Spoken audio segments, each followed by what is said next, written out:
It was a beautiful day in the fall, and though being in the middle of nowhere in Ohio isn't exactly my ideal setting for an assignment, it could have been worse.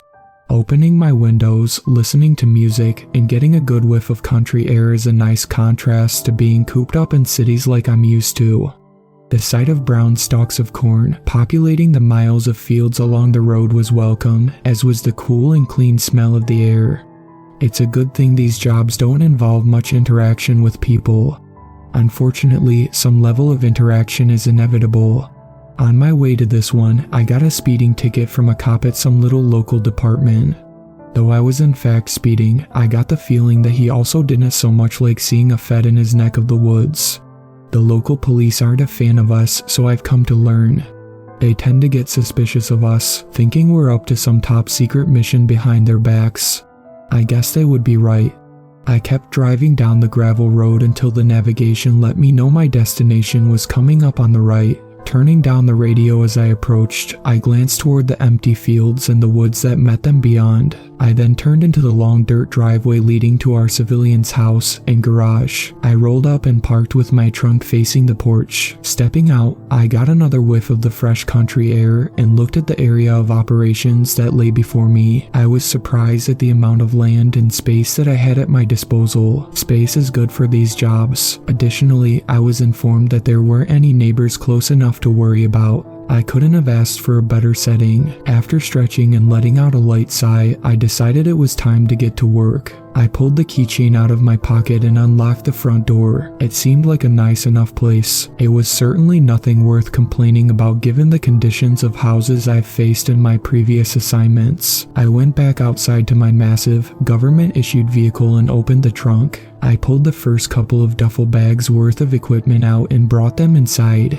The kitchen was as good a place as any to set up. After making 5 or 6 trips of dragging heavy bags and boxes of my junk into the house, I went back outside to open the garage. Thank God we were able to catch this case early and the civilians were able to make it out in time. It also meant I got room in the garage to park this thing. All that remained in the truck was the large metallic box, but I wasn't going to need that until later. I shut the trunk and pulled my vehicle into the garage, closing it on my way out. I stepped back into the house where I changed from my suit to my gear. Wearing the suit all day annoys me, but I suppose the higher-ups want us to look like good, friendly feds to the public. The public has no idea the kind of monsters we are. I unpacked box after box of equipment and weapons. I loaded up my Glock 17 with its extended 30-round magazine just as I did with my standard .556 rifle. I checked the laser sights on both. All good. Next was my favorite, the .338 with the best scope you could ever ask for. It sure is nice having a virtually infinite budget. Perks of working for the US federal government, I suppose. The final firearm I brought was my personal .357 Magnum revolver that I kept holstered on my chest.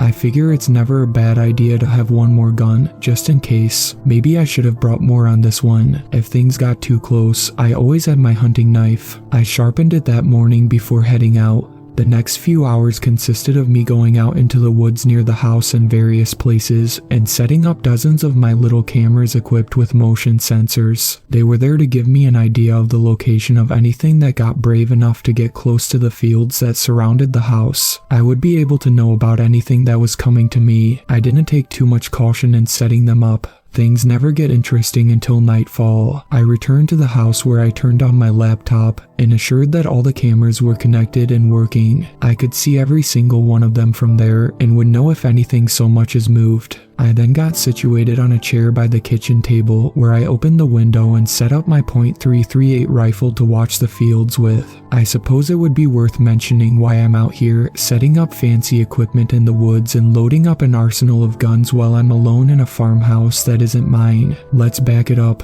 March 1st, 2017, 3:33 in the morning, Iowa. Dispatch gets a call from a local farmer. He claims to be looking at a figure standing still at the edge of a tree line on his property.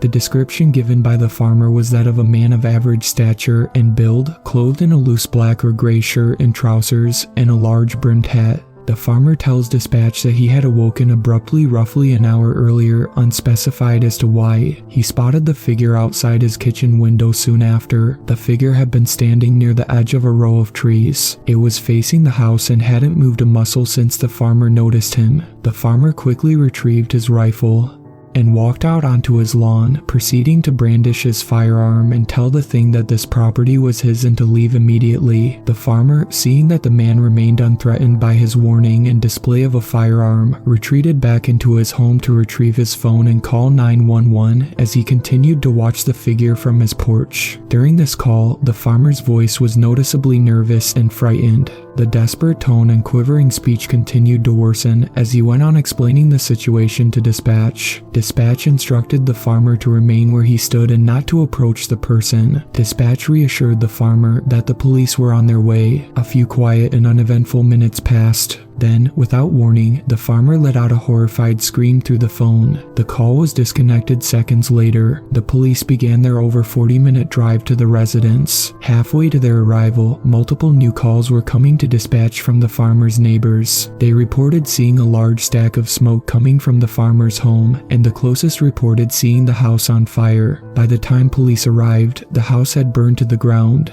The fire department arrived shortly after, but oddly enough, the fire had completely subsided. What remained was the charred crumbs of what was once a house. The firefighters that arrived on site were bewildered by how quickly the fire must have burned the house. There was no explanation they could fathom. The police searched the nearby fields and woods for the farmer, an alleged intruder, to no avail. However, their search was quickly called back upon the findings of the firefighters in the house. The man's charred bones were found beneath the rubble, but not as they should have been. It became clear after further investigation that the man's limbs were ripped from his body before it was incinerated at an impossible speed. 4.308 bullet casings were found where the porch of the house used to be. The rifle was found just outside of the house, unscathed despite its proximity to such a violent fire. Forensics confirmed that the rifle had fired these casings, but the bullets themselves were never found. This was the first, but far from the last. October 28, 2017, 11:07 p.m., Montana. Dispatch gets a call from a rancher who spotted a woman in an old-fashioned black and white dress and wearing a linen cap. The rancher claimed the woman was standing amongst his cattle and not moving. The rancher expressed no panic or concern for his safety over the phone, but rather a concern for the woman in the field. The rancher also noted that his cattle kept their distance around the woman. An ambulance arrived at 11:29. Paramedics found no trace of the alleged woman. They walked to the entrance of the rancher's house and discovered his door to be unlocked and open. After calling for the rancher and getting no response, they stepped inside to be greeted by the corpse of the rancher hanging from a noose in his stairwell. The man had no history of mental illness, and none of his relatives or acquaintances had any reason to believe he was suicidal. Additionally, an autopsy report concluded that both arms were broken in multiple places, as well as every finger, as if they had been crumpled together by a great force. He could not have tied the noose himself. November 29, 2018, 2:06 in the morning, Wisconsin. Dispatch gets a call from another farmer. He had spotted a woman in an old black and white dress and linen cap. The woman had been standing in the long driveway from the road to his house, lit by the lamp that covered it. She stood motionless in the cold, windy, and heavily snowing weather. The farmer and his wife were later found under a collapsed wall of their crumpled house with stones placed on top. They had been placed in a seemingly orderly fashion until there was enough weight to crush their bones. This happens to be the first incident we have on record with photo evidence. A trail cam owned by the farmer and his wife a few acres away from the house caught a picture the night of that incident. It caught a picture of the woman exactly as the farmer had described. Black and white dress, white linen cap. It looked as though she had stepped through time from hundreds of years before and placed like a mannequin in front of the camera. May 30th, 2019, Minnesota. September 3rd, 2019, Nebraska. January 4th, 2020, South Dakota. I could go on, but the point is that these incidents have been happening more and more frequently, and they aren't stopping. We do know what they are, or at least what they're supposed to represent to us. Every single one of these people lived in North America during the witch trials. We don't believe they were were the ones who were killed. We believe they were the ones who made the accusations, the ones who got their neighbors killed, the ones who carried out the executions, and now they're back to kill again. Luckily, my department picked up on these patterns early on and designated a team to deal with them. There are a few hundred of us. I am in the dark about what everyone does exactly. I haven't met many, but I do know that some find potential incidents, some investigate, some deal with the cover-up and handling the publicity, and then, of course, there are the ones you send in to eradicate the problem. That's where I come in. I am here to hunt them down, to put them back in their graves, so it would seem. Sometimes I get here before they've claimed a victim, sometimes after, but their reign of terror comes to an end with me. They've never gotten away from me, and I have never failed an assignment. I didn't plan on this night being any different. A beep sounded from my laptop screen as an outline from one of the cameras lit up, indicating that the motion sensor detected movement. It had been quiet since I set it up. There was not even the slightest sign of wildlife. No deer, no squirrels, nothing. I leaned forward and intently examined the camera that had been triggered. There was nothing to see. Another sensor triggered. Again, the camera showed nothing. My eyes darted from camera to camera, looking for motion. Another camera triggered, though all that I caught sight of was a shaking tree branch. There was no wind today. Another. This time I saw it. A dog-looking figure darted across the camera in only a few frames, but I knew it was no dog. I turned my attention from the cameras to the field in front of me, where the movement had come from. I got behind my rifle and looked down the scope to the tree line in the distance. My heart began to pound in my chest at an intense tempo. I could feel the adrenaline kicking in while I scanned the edge of the field for movement. All that greeted me was the orange glint of the setting sun on the tree line and the tiny shadows of the little stumps of corn stalks in the otherwise empty field. It was silent. Not even a wind accompanied me this evening, though I can't complain. It's better for shooting. For a few minutes, I continued to run my scope along the tree line, occasionally getting a peek with my own eyes. It was during one of these peeks when I noticed a color out of place in between a couple of trees on the other side of the field, some sort of black and white speck that was there not a second before. I lowered my head down, back behind the scope, and centered it. As I steadied the scope, a man-like figure standing at the edge of the field came into focus. It wore black, tattered rags of clothing that hung loosely on its rigid frame. It stood still, stiff as a board. Its eyes were fixed on something ahead of it. It took me a moment to realize it was focused on me. It didn't move a muscle, not even blinking as it stared. I came to my senses and prepared to do my job. I flipped the safety off of my rifle and centered my crosshairs on its chest. I began to breathe deeply, my finger on the trigger, ready to pull, but I didn't take the shot. Not yet. I saw it start to move. Even with the distance between us, my scope made the picture of this figure clear as day. The movement came from only one part of its body, its mouth. First, its crusty lips detached from one another and the mouth began to open. Steadily, it opened more and more, all the while the rest of its body and head remained fixed. Its jaw sank to what should have been all the more it could, but it didn't stop. It fell further, dipping down below its chest, its skin like a stretched rubber band waiting to snap. Though it didn't, it kept stretching. Still stiff as a board, the man-like thing remained with its eyes locked on me, while its mouth sat open, impossibly wide. It stood still with its hanging jaw for a moment I shouldn't have given it. Now I knew I had my target. I began to apply pressure to the trigger before I was stopped, shaken by a force. A scream, like a choir of souls in despair being dragged off to hell, with the power of 1,000 horns sounding the start of a medieval battle, rung through the fields. Its volume caused flocks of birds in the nearby trees to fly away in a panic. Its bass shuddered through my chest and left me too hypnotized to pull the trigger. I'll never get used to hearing one of them scream. Here we go, I muttered to myself, the only thought I could conjure from my brain at the moment. Closing its mouth, it leaped forward and reached for the ground in front of it, with its hands fixed like claws. As soon as they met the ground, the feet followed and planted themselves quickly so that it could boost itself forward once again. It had begun its terrible charge. All the while, its face remained fixed on me, rotting teeth exposed and clenched in rage. The speed at which it rushed across the empty field would make a deer running for its life look lazy in comparison, but I was the prey here. Though my heart began to race at the sight of this abomination barreling toward me, this anomaly of hatred and hunger bound to flesh, I remained calm. I began to steady my breathing, taking control of each breath, in and out.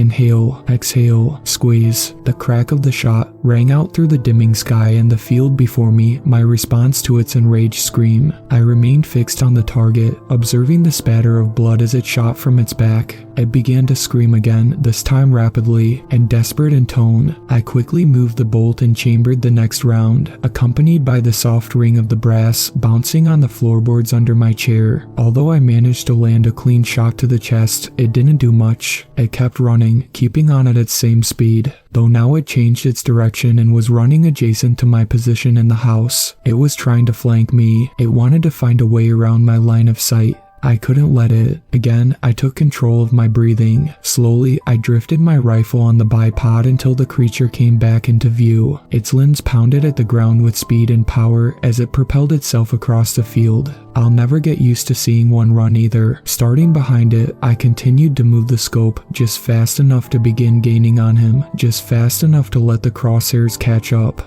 Inhale, exhale. The crosshairs slowly began to overtake it. Inhale, exhale, squeeze. I chambered the next round quickly. This shot brought him to the ground, but it didn't keep him there. After a short tumble, it rose and began to run again, this time back towards the woods it came from. Inhale, exhale, squeeze. The third shot grazed its back. Frustrated, I chambered another round and took aim, but it was far too late. Before I could even begin to line up my fourth shot, it had taken one final leap from the field back into the tree line it came from. I let out a sigh and hung my head in disappointment. I knew what I had to do next, but I sure as hell didn't want to. The last flickers of sunlight shined through the open window and lit my .338 rifle as I reloaded the magazine. I sat and stared blankly at the screen in front of me, hoping a camera would pick up some sort of movement that could clue me into wherever it ran off to. Knowing my luck, I shouldn't have expected it to. After coming to terms with reality, I stood up and grabbed my .556, slinging it around my body and letting it hang in front of me. I aimed it down, looking through its sight and testing its laser again before checking the chamber. Good to go. Next, I adjusted the night vision set to my head before picking up my .338 and heading for the door. As I stepped outside, I let out another sigh, this one of stress. Hunting these things at night on their own turf is never as fun, nor as easy as finishing them quickly from a distance, but what choice did I have? I just wanted to get it over with. I flipped down my goggles and switched them on, illuminating the dark field in green and white.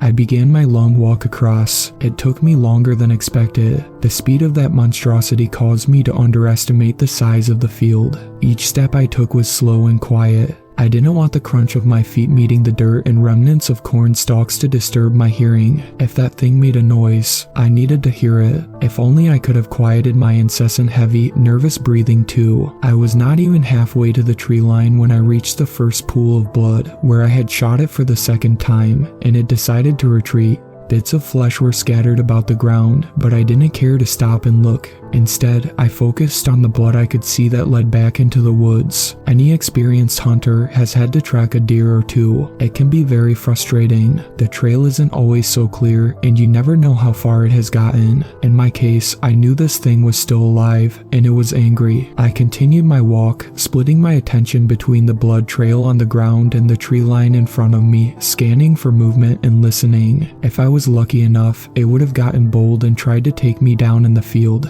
Unfortunately, I'm not so lucky. Silently, I followed the trail until it met the woods. I stopped walking and calmed myself. I didn't want to go past those damn trees, but there was no avoiding it. I had a job to do. I extended the bipod of my .338 and lowered it to the ground before raising the stock of my other rifle to my shoulder. I took a deep breath and resumed my walk, now even slower and more cautious. At least now my heavy breathing would be drowned out by the sound of snapping twigs beneath my feet. Immediately upon entering the woods, I spotted the next sight of blood. It came from a tree branch, its leaves covered in the dripping crimson blood. I walked up to observe, only to notice more blood on the branch above that one, and the next. I noticed a pattern and followed each branch up, one by one, each with its leaves covered. Suddenly a mass moved on top of the tree next to the one I was looking up at. I swung my rifle up, pointing above me at the top of the trees. The mask turned, and into view came two glowing eyes, like white lights in my night vision. It opened its mouth again to let out another deafening scream, but I raised my rifle and took aim. Its scream was cut short by a bang from my barrel and the thud of the rounds meeting flesh. I was only able to squeeze half a dozen rounds off before it leaped away to the tops of the neighboring trees. I kept shooting as it jumped from one tree to another, though within seconds it was out of my line of sight. I charged through the woods after it and watched it leap impossible distances, shaking trees so hard I thought some might snap. All the while I kept trying and failing to line up a clean shot. The ones I did manage to squeeze off were either misses or ineffective. Even at the full-on sprint that I managed to sustain for a good few minutes, I was barely able to keep up. I almost abandoned the chase entirely before I saw an opportunity. There was a clearing ahead, a trail. The distance across was far too wide for it to jump. It took a sharp right once it realized this and began jumping from tree to tree along the trail. I rushed into the opening before kneeling to line up a shot.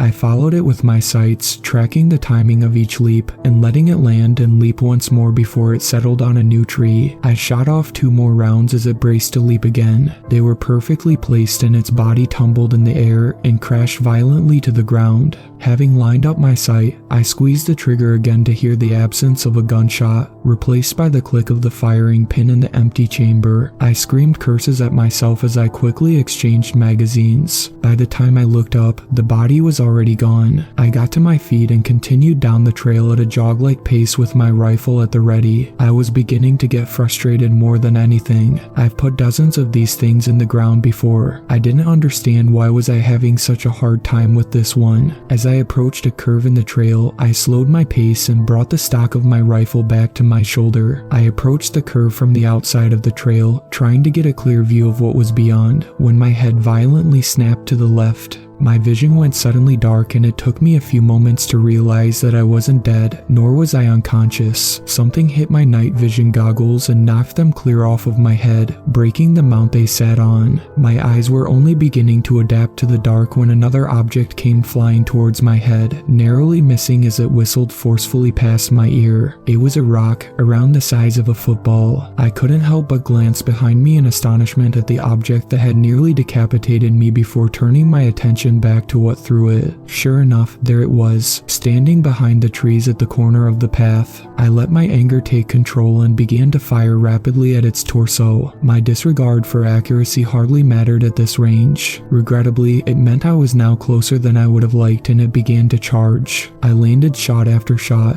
Blood spurted from its back and painted the tree branches and leaves that it passed as it barreled toward me. Again, my magazine went empty. Instead of bothering to reload a new one, I quickly drew my Glock and continued my rapid fire on the beast. It broke into the clearing and fell to all fours before it leaped forward and ran as it had done in the field. It closed the distance between us in seconds. A hand clenched around my throat and I was lifted off of the ground like a feather. It kept running past the edge of the clearing and carrying me into the woods. I continued to pepper it at point-blank range with my pistol. Between shots, I could hear its hysterical laughter directed at my futile efforts. Its face smiled with a look of sadistic insanity. I continued shooting until my magazine went dry and I was stuck with an empty gun. With nothing else I could do, I began to beat its face with the empty pistol. This seemed to piss it off. It violently threw me through the air. I felt my body snap dozens of branches before I met the ground and rolled uncontrollably. Recovering quickly, I grasped the rifle still slung around me and replaced the empty magazine with a new one. It was mere feet away from me when I started to fire. I got a few shots off before it grabbed my arm. This time I whipped the barrel of my rifle up, clubbing it hard across the face. It let out a short, irritated scream. I thrust my barrel at the top of its head, knocking it back as it emitted another angry grunt.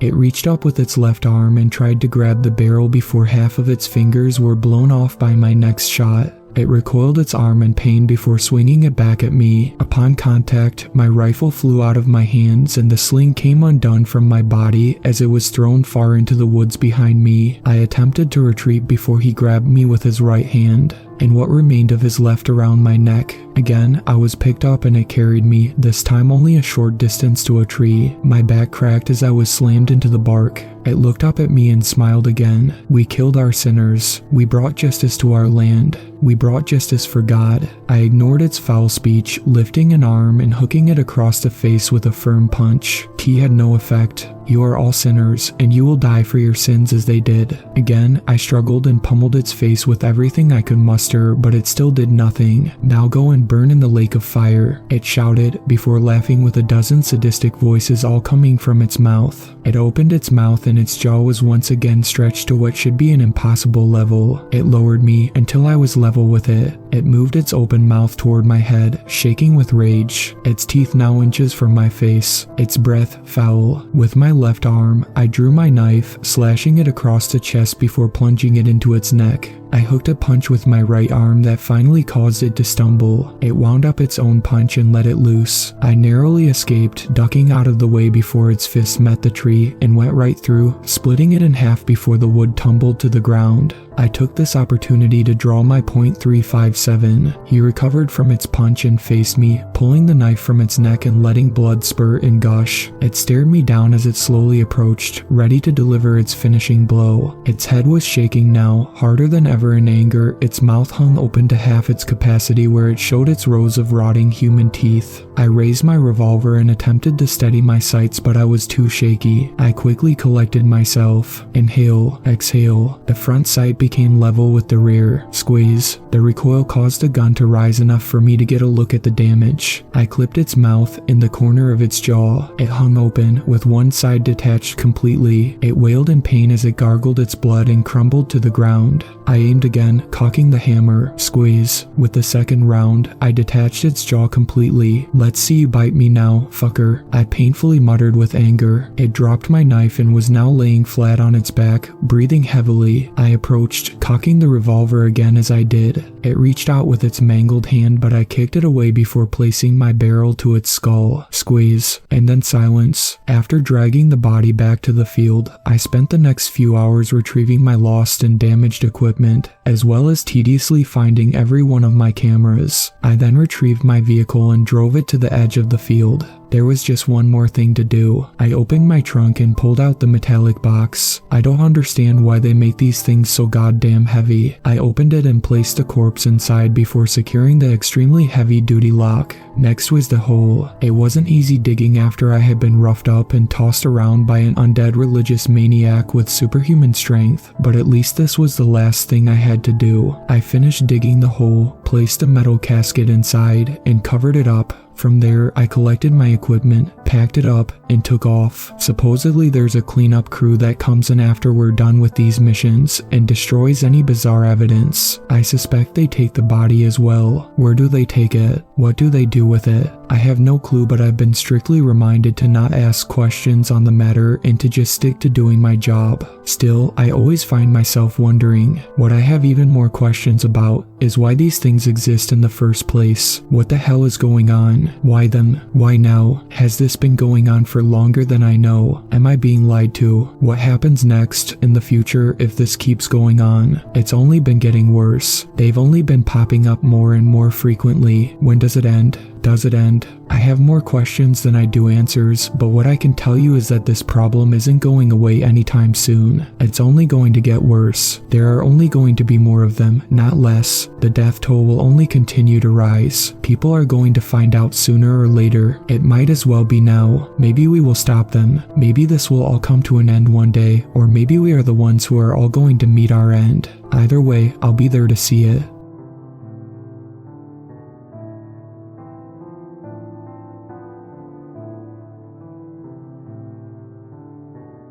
Thank you to my superfans, Sweet Black Swan, Tacey, and Brooklyn. I really appreciate you guys supporting my channel, and I look forward to making more content for everyone.